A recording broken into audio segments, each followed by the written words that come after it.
Hello and welcome back to the virtual classroom, AP Euro Edition. I'm your host, Dr. Olmsted. As you can see, we're in part B right now of our lecture on the Renaissance, picking up with point number 3, the intellectual Renaissance. But as always, take a moment, hit pause, jot down the lecture outline, and pay attention to those key terms at the left.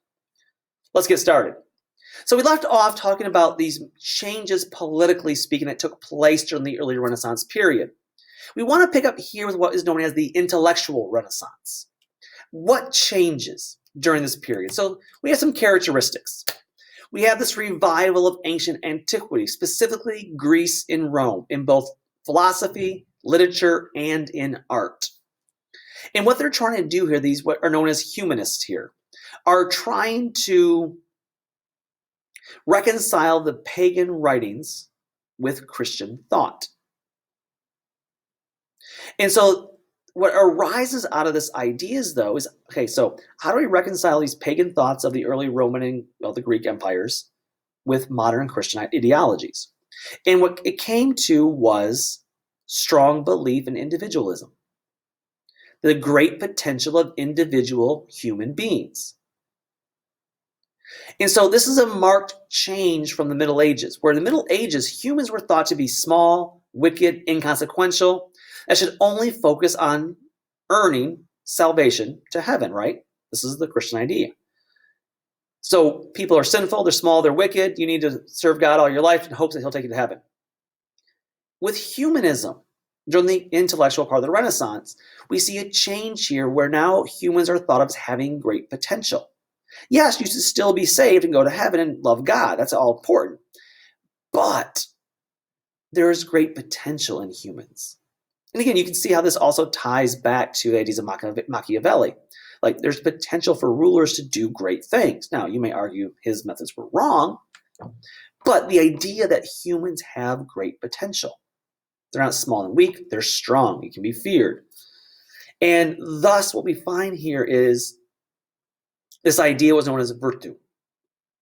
Now, virtue is the quality of being a man, that you should excel in any and all of your pursuits. That the key to a good life was reason and nature. And so they begin by studying the ancient languages. Now, initially, of course, especially ancient Rome, Latin was the main focus. Because after the fall of the Byzantine Empire, we start seeing that Greek, and so in 1453, the fall of the Byzantine Empire, we'll see Greek also became to be studied as well. So again, it starts slowly, starts in Latin. Then after the fall of the Byzantine Empire, we see Greek have renewed importance as well. And basically by 1500, virtually all of the significant ancient Roman and Greek texts that have been rediscovered have been translated into the vernacular and printed. And what happens, we see a largely rejection of Aristotle's views and medieval scholasticism. So we reject all the medieval scholasticism, we reject Aristotle's ideologies. Instead, we focus on Roman authors, Cicero, Virgil, Quintilian. We focus on Greek writing, especially Plato. And we have a renewed discovery and passion for early Christian writers, especially the New Testament authors. This latter thing, the rediscovery of the early Christian authors in the New Testament, was going to run the focus for the Northern Renaissance. Again, that's a separate lecture, though.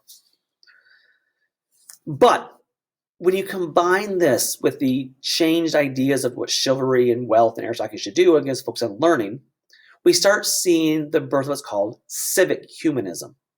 That you should have a broad liberal arts education program that includes things like grammar, rhetoric, poetry, history, politics, moral philosophy.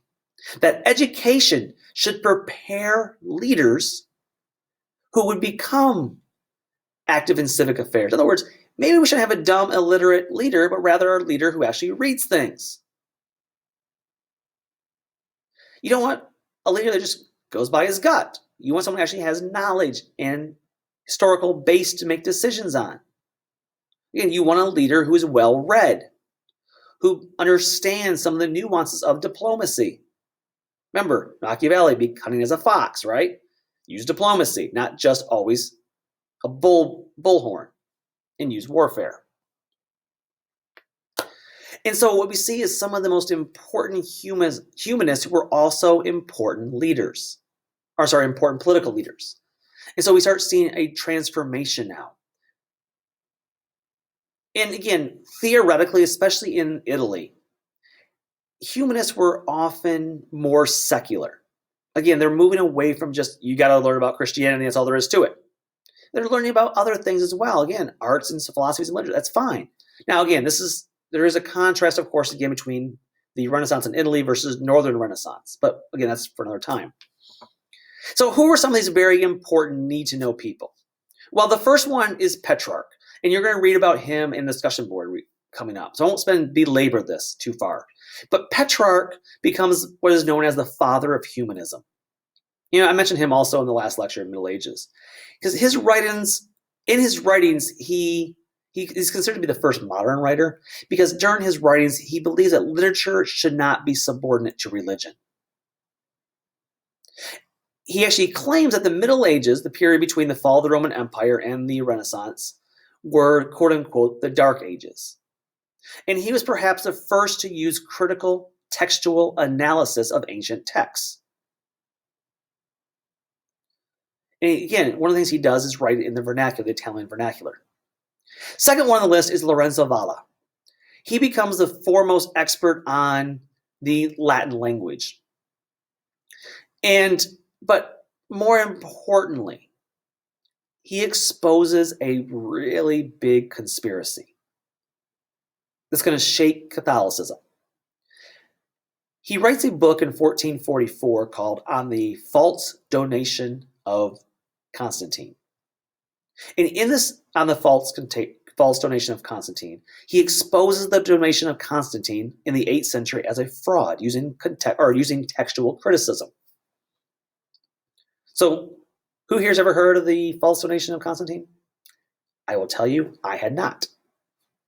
So I did some research on it, of course, and I figured out that during the 4th century, when the Emperor Constantine the Great, remember the one who, was the one who changed the capital, adopted Christianity, he supposedly transferred all authority of the western part of the Roman Empire to Rome.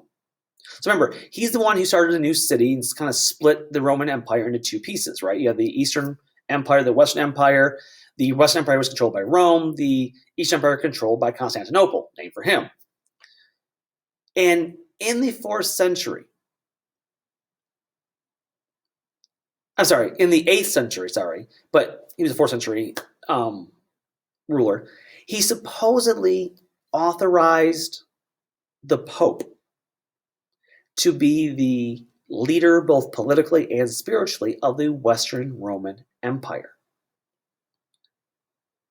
Now, this is a big deal because the basis of the Holy Roman Empire, the idea that the Pope is essentially the head of all things in Western Europe, that kings must bow to him to be coronated and thus give up their authority to him, is based on a lie. It's based on this false donation of Constantine. Using textual criticism, he proves this in writing. And then he goes on further to tick off the Catholic Church, and he points out errors in the Latin Vulgate. Now, the Latin Vulgate was the official authorized version of the Bible for the Catholic Church. He says, no. There's actually a lot of errors in this book. Our translations are wrong. A lot of errors. And of course, if there's an error in the Bible, that's a big deal. And despite the fact that, yes, this gives a lot of anti-Catholic people a lot of ammunition, he actually remained a very devout Catholic. And he even served as the secretary under Pope Nicholas V, despite this. So he's one of the few that actually kind of survives all the criticisms. Again, one of the few. Most other ones are killed. And then, of course, number 3 on the list is Marsilio Ficino. And Ficino is one of the most influential humanist philosophers of the 15th century. And what's important about him, he forms what became known as the Platonic Academy, based on the teachings of Plato. And this is at the behest of Cosimo de' Medici in Florence. And what this does, though, it helps spread the knowledge of the works of Plato and some of the other major philosophers. He translates Plato's works into Latin, allowing modern Europe to, for the first time, have access to these works. So this becomes incredibly important. Now, one of the members of the Platonic Academy was Pico della Mirandola. Mirandola, he would write a book known as the Oration on the Dignity of Man in 1486. It becomes one of the most famous Renaissance works on the nature of humankind. He says in the book that humans were created by God, and therefore, because they're created in God's image, created by God, they have been given tremendous potential for greatness, even union with God if they desired it. On the other hand, he also said that humans could, however, through neglect, choose a negative course. In other words, humans have the free will to be great or to fail. This is a very humanistic look at things. And then the final one is Castiglione. Castiglione, he wrote a book known as the Book of the Courtier in 1528, which becomes one of the most important influential works on Renaissance social etiquette. It specifies the qualities of a true gentleman that includes both physical and intellectual abilities that will lead to an active life. Again, not warfare life, but an active life of service for the state. He rejected crude contemporary social habits like spitting on the floor, eating without utensils, or wiping one's nose with your sleeve. Just gross, especially during a pandemic. He also describes the ideal, what we would call the Renaissance man, someone who's well versed in both the Greek and Roman classics, who is also an accomplished warrior, who could play music, dance, it would have a modest but personal, confident demeanor. And again, this is a strong contrast to the medieval view, which was, you do one thing, you do it well. If you joust, you joust. If you're a blacksmith, you're a blacksmith. So he rejects this idea. No, he says a Renaissance man should be well versed in all things. Now, these are all well and good. These are some very famous works, but does anyone actually read these people? And the answer is yes, thanks to Johann Gutenberg, one of the most important inventions in history. He invents the movable type printing press. Because by doing this, by able to print the books, no longer will you have to be able to handwrite them individually. In 1457, the first printed Bible will be produced in Mainz, Germany. And the invention of the printing press was the most important technological innovation in Western civilization, because it allows these books to be printed, mass-produced for people to read, rather than a few copies that only a few elites can have. It allows mass publication. Now, of course, there are some goods and bads. The one good thing, of course, is you have, authenticity. When you handwrite stuff and copy things, errors can be made more easily. Printing prevents that. So yay. On the other hand, though, and also on the positive, you can spread and diffuse knowledge. Again, yay! People can think for themselves. Ooh. What happens if people start actually reading things like the Bible for themselves and they come to different interpretations the Pope says? That could lead to some bad things like, the Reformation. Ding, ding, ding. And thus, one of the big things that's going to be an outgrowth of the printing press, of course, will be the spreading of the Reformation ideas. Again, that's a separate lecture. Again, a two-part lecture on that one. Nonetheless, 50% of all books produced and printed were religious books or Bibles. And by 1500, Venice becomes the printing center of Europe, again, in Italy, which again helps diffuse the Renaissance knowledge.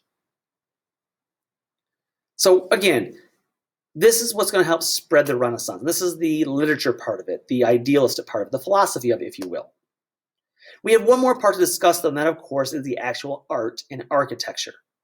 So I'm going to stop here just because it makes a nice transition point, and we'll come back with part C of this lecture that we'll talk about the actual Renaissance art and architecture. So until then, take care, and bye-bye.